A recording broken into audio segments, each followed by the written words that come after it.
Closed for another month. Most schools have resorted to cover the syllabus online. This, as education experts argue, a significant fraction of learners, especially from rural areas, will be disadvantaged due to lack of electricity and poor internet connectivity. Well, let's bring in KTN News' Alan Nochanda live for us from Nakuru.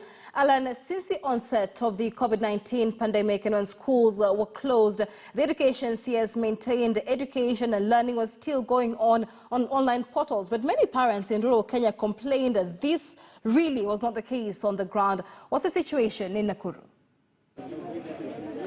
Well, Michelle, as you've rightly put it, is that yes, the extension of the closure of all learning institutions was actually announced by Education Cabinet Secretary Professor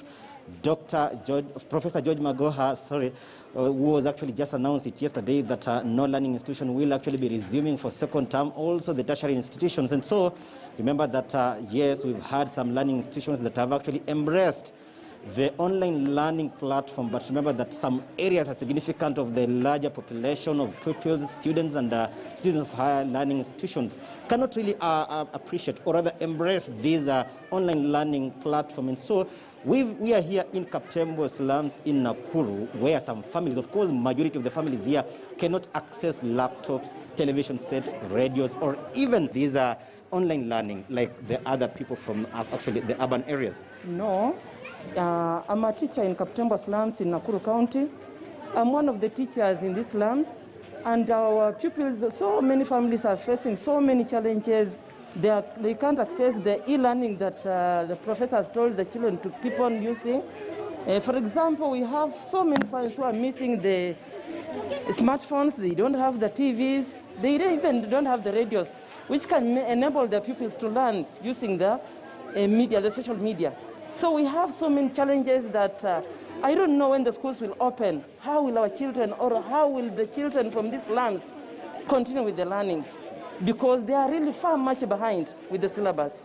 Yeah. So it's evident that maybe there's a glaring discrepancy between the haves and the have-not, or rather, those people who are staying in the urban areas and in the rural areas. You've seen that the syllabus was just in term one and that most of the learners had not covered. As a teacher, as a parent in these slums, what is your take on the coverage of syllabus by the time you are breaking for the long holidays due to the corona pandemic? No, you will find that we have those people, those schools that are very much in speed in the coverage of the syllabus, and some schools are slow. So we don't pull all the pupils all together on the same track. So you'll find that some of the pupils will be behind, as the others will be a bit far. So you'll find that those ones who are unable to access the learning that the professors told us, you'll find that they'll be now behind the syllabus. They'll be unable to catch up with the syllabus the way others are going up. Yeah. Sawa.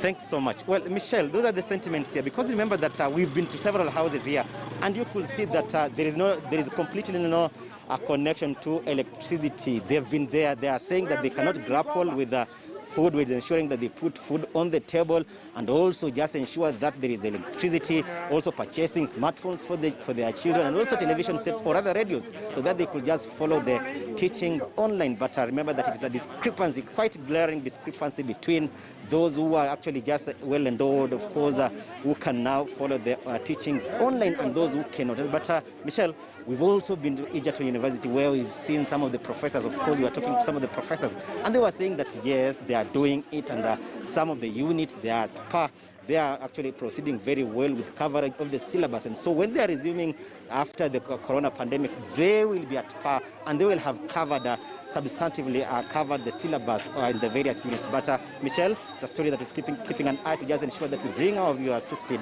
with everything. Many thanks, Alan Nochanda, there live for us from Nakuru County. Later on, we'll be speaking to education expert Amos Kaburu on the impact of that extension on the education